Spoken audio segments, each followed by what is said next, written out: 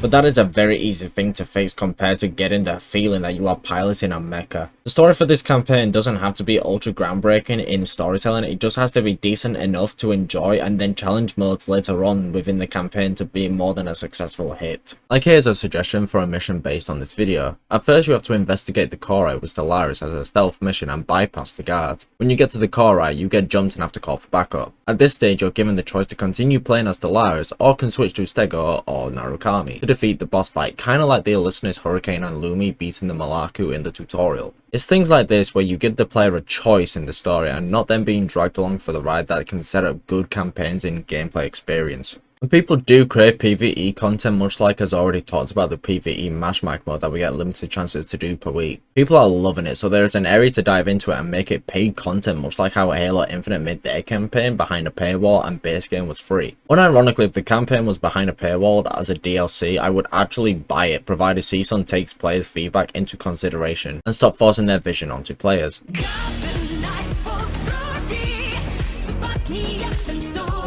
Both the AI challenge rooms and 6v6 challenges make zero sense. Some of the challenge rooms do have actual purpose, like Stellaris Challenge 4 where you have to DPS check against 2 hurricanes while staying mostly cloaked from snipers, or Pinnacle having to cap objectives while using walls to block off threats. However, there are some that makes literally zero sense, like Alyssa's having to stay in the air and platform hop from one to another, or Lumi's Challenge 4 where you have to keep 3 enemies off of 3 separate points. You don't see that in actual games. This point is personal preference, but they should bring back the February playtest difficulty on the AI challenges, but change the system ever so slightly. I'm fine with the current version of challenges to make them far more obtainable for the wider audience, but I would like an extra layer to the challenge rooms. As an additional layer, you can do the challenge rooms all over again but with the February playtest difficulty. As a reward, instead of the purple background on the title, make it the golden version, kinda like how these titles have a golden background, but Reaper for Welkin. I have 2 clips of me beating 2 rooms I struggled so hard in the February playtest, and you can hear how satisfying it was to beat. I accidentally had my mic muted when I beat the Welkin one though, so imagine how I felt beating it after 3 hours. Shield on. Shield down.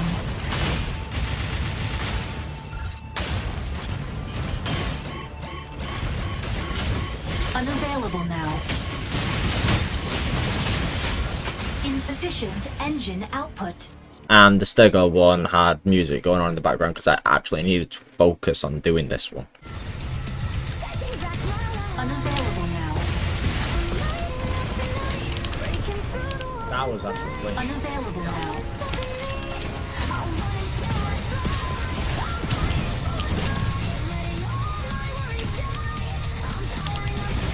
Unavailable now.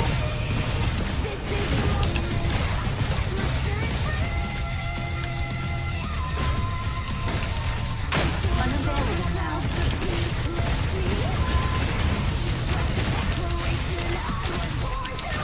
Weapon not ready. Insufficient engine output. Target required. Yes! Challenge success.